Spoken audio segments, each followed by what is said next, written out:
Nagabi po sa inyong lahat mga kamisyonary. Ito po ay maipapakita po ako sa inyong video at ito po ay naganap noong December 19, itong buwan lang, no.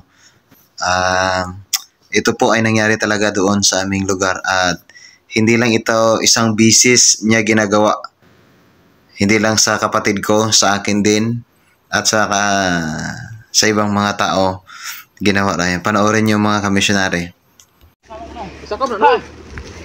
May kumatok, ikaw. Ano? Why kuya sala ya, why ko sala. Sige labua sohos. Kay labuon tagi ka mo ya. Sige labua. Bale mga kamisyonary, yung tao na yan na gustong pumatay sa kapatid ko ay ang pangalan niya si Ate, ang kanyang palayaw, at ang totoo niyang pangalan ay Senior Jerry Almoladida. Nakatira po siya sa Pasto, Barangay Ilihan, Kawayan Negros Occidental. So ano kaya yung magandang kaso ang ipapatong natin sa kanya niyan? So ang ginawa niya po ay attempted murder at pananakot po sa mga family ng kapatid ko sa Tagusilang. At ayun nga mga ka-missionary, hindi lang po yan isang beses ginawa niya.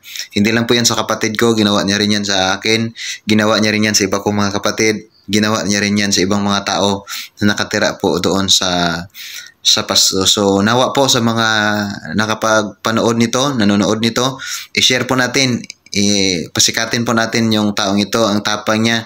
Sana po ay magkakaroon na to ng katapat ng ang taong ito. So, ayan guys, comment nyo po sa baba kung ano yung magandang kaso ang ilagay dyan, at sana po matulungan nyo po kami na mahuli na yan yung tao na yan at matigil na po yan yung kanyang mga hindi magandang gawain. Siya po ay tatapang-tapangan doon sa lugar na yan. Kaya isa po sa mga dahilan kung bakit ako umalis doon sa lugar na yon, na kung saan ako ay isinilang, dahil ayaw ko na po ng gulo. Ang dahilan lang po doon, bakit nagkagaganon, bakit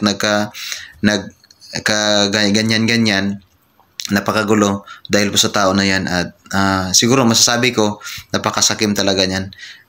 Yung lupa ko, inangkin niya yan. Yung doon, yung tanim ko, inangkin niya rin yan. Pero binigay ko na lang, okay, fine, para wala nang gulo. Ayaw ko kasi ng gulo. Ayan. Pero this time, nangyari kasi, yung bahay niya ay umusog, lumalaki. Ayan, extend sa mula dito yung bahay niya hanggang gano'n, naglalakad nag-i-increase yung bahay niya hanggat yung madaanan niya, sa kanya na yon, tinataniman niya. So yun po, ang dahilan na po doon sa dulunan kasi matras na kasi siya. Dami niya ng nilaksap. Ang dami niya actually ng mga lupa na inangkin. Pero yung mga tao ay ayaw ng gulo.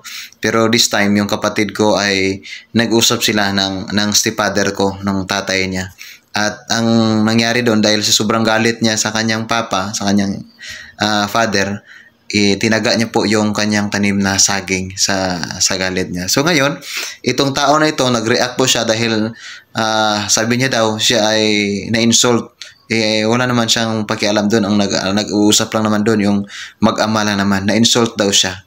So, ayan, ang ginawa niya ay hinarangan niya yung kapatid ko, hinabol niya, tapos bigla niyang tinanggal yung kanyang itak at tagain sana yung kapatid ko. Buti na lang nandun yung anak niya, yung bunso niyang anak, at inatangan siya na hindi gawin yon kasi yung kapatid ko, tiyuhin din yun ng anak niya.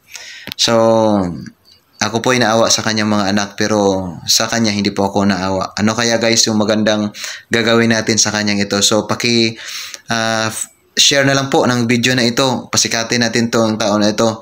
Ang tapang niya, sana mayroong katapat. Okay? So, like and share na lang po ng ating video. Maraming salamat po. Sana matulungan niyo po kami. God bless and Maranatha.